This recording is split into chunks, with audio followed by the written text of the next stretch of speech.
Welcome back to Gospel Promises at ASKGOD365.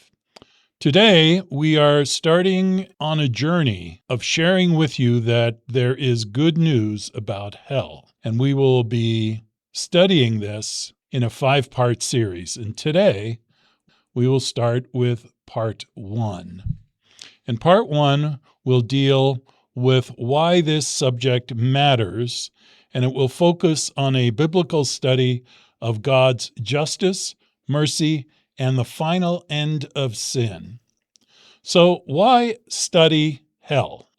Few subjects in Christianity have produced more fear, confusion, and misunderstanding than the doctrine of hell. For some people, the idea of hell portrays God as a harsh judge who keeps sinners alive forever in conscious suffering. For others, the subject is so troubling that they reject the idea of a divine judgment today. And many people struggle with the question, how can a God of love allow eternal suffering? This is not merely a theological question, it is a question about the character of God. The Bible reveals a God who is both perfectly loving and perfectly just. The same God who weeps over humanity is also the God who removes sin and wishes to restore creation. The purpose of studying hell is not to create fear. The purpose is to discover the truth about God's character, understand the seriousness of sin, and appreciate the incredible gift of salvation through Jesus Christ. The good news about hell is that God will not allow evil to exist forever. Sin will end. Soon, very soon, death will end. Suffering will end, and the universe will be cleansed. And righteousness will dwell forever and ever. The question behind the question, what kind of God is God? Every teaching about the future must begin with a clear understanding of God's character. The Bible declares the goodness and the love of God. The Bible says, the Lord God, merciful and gracious, long-suffering and abounding in goodness and truth. Exodus chapter 34, verse 6. This is one of the most important descriptions of God in Scripture. When God revealed himself to Moses, he did not first describe his power. He described his character. He is merciful, gracious, patient, loving, long-suffering, faithful. The Apostle John summarized God's character in one profound statement. He said, God is love. 1 John 4, verse 8. God is love. Everything God does flows from love. His creation is an expression of love. His law is an expression of love. His judgment is an expression of love. Even his final destruction of sin is an expression of love because God loves his children too much to allow suffering and evil to continue forever. You see, judgment is real because love requires justice. Some people struggle with the idea of judgment because they associate judgment only with punishment. No. True justice is an essential part of love. Imagine a world where God never judged evil. Imagine if murderers were never held accountable, abusers were never confronted, and oppression continued forever. Suffering had no end. Would that be a loving universe? God's promise is that he will make all things right. The Bible says, for he is coming to judge the earth, and he shall judge the world with righteousness, and the peoples with his truth. Psalms 96, verse 13. God's judgment is not arbitrary. It is righteous. The question is not whether God will judge. The question is more profoundly, what does the Bible teach about the nature and results of that judgment? You see, judgment actually begins with God's people. And the Apostle Peter gives an important insight. And he says, "For the time has come for judgment to begin at the house of God." 1 Peter 4, verse 17. Among Christians, among those who claim the blood of Jesus, the Bible presents judgment as a process in which God reveals truth, exposes evil, and vindicates his character. God is not secretly looking for reasons to condemn people. Rather, he desires everyone to be saved, both you and me. Paul writes, "Who desires all men to be saved and to come to the knowledge of the truth." All men to be saved. 1 Timothy 2, verse 4. The judgment reveals that God has been fair. Every person has been given light, the opportunity to choose. Every person has been offered grace. Every person has been invited into a relationship with Jesus Christ. So, why does evil exist? We must reflect on the great controversy. The Bible teaches that sin did not begin on earth. Before humanity fell, rebellion began in heaven.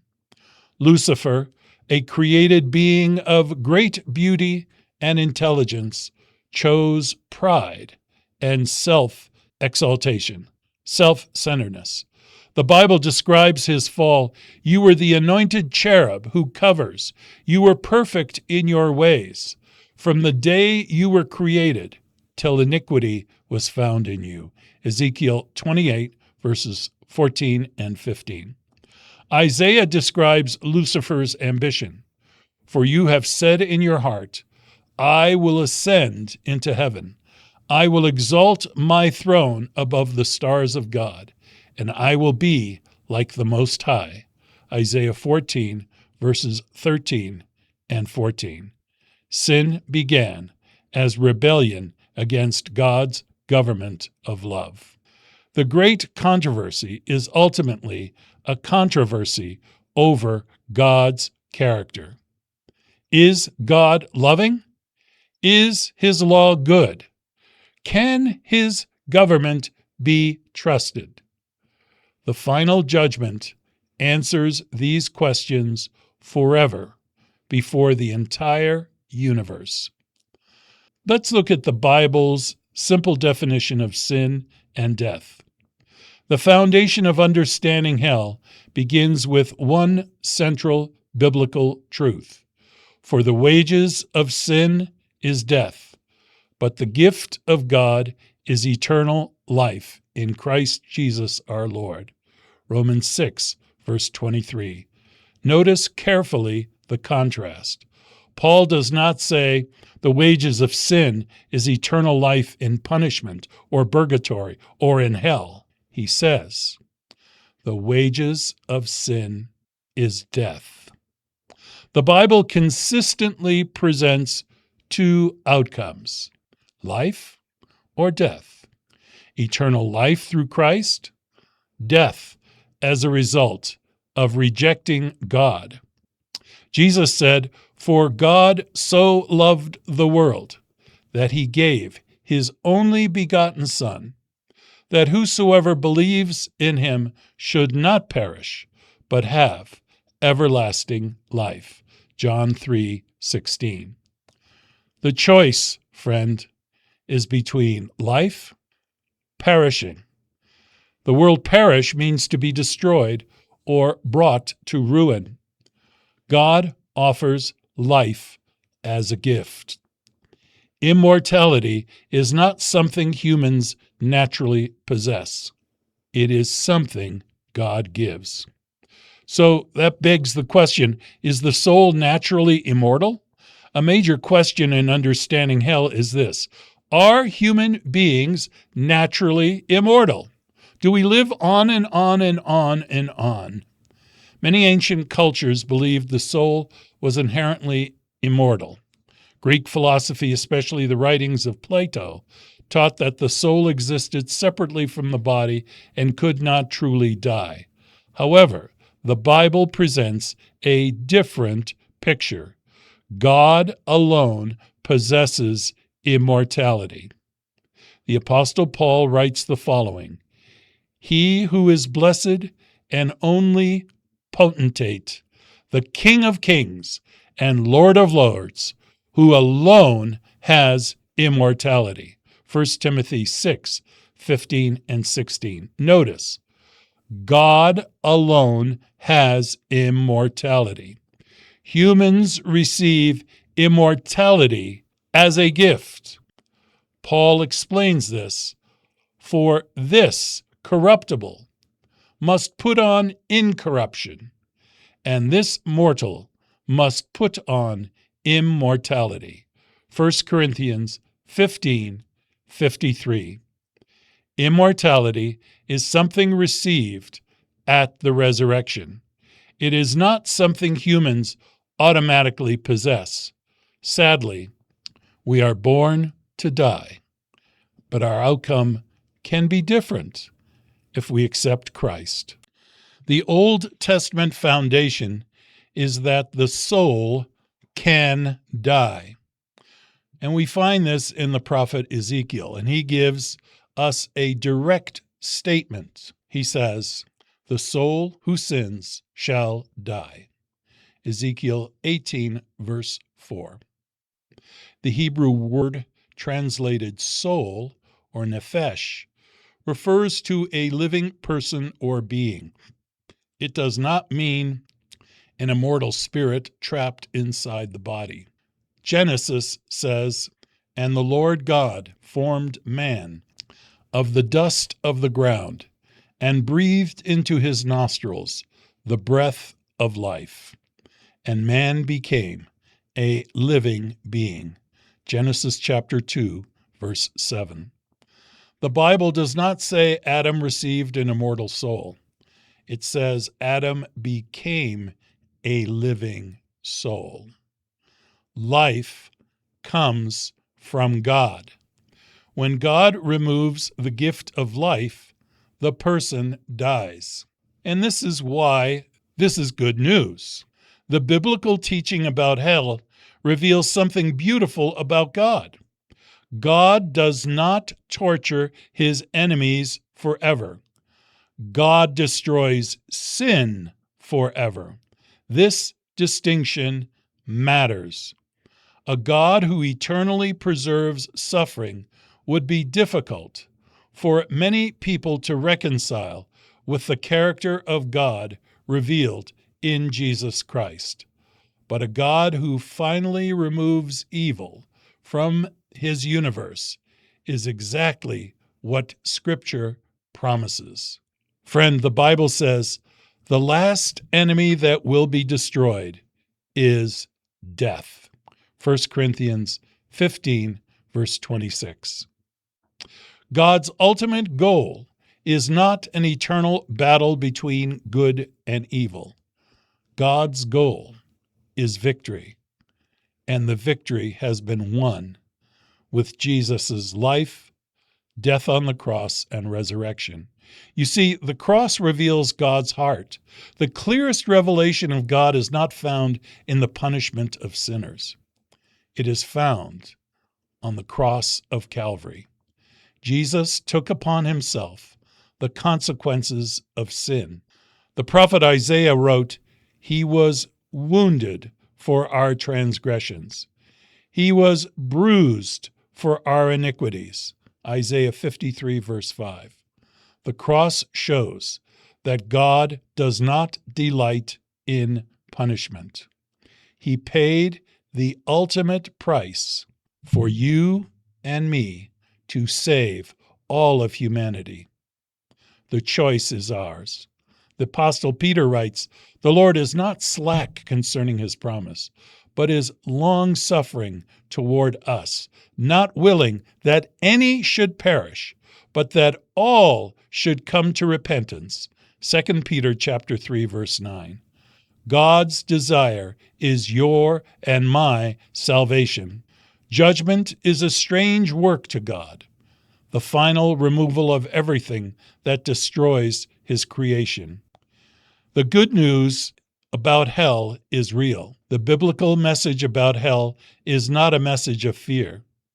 It is a message of hope. A better day is coming. God promises a universe where evil is gone, suffering is finished, death no longer exists, and righteousness fills creation. The question is not whether God will finally deal with sin. He will. The question is whether we will allow him to deal with sin in our hearts today.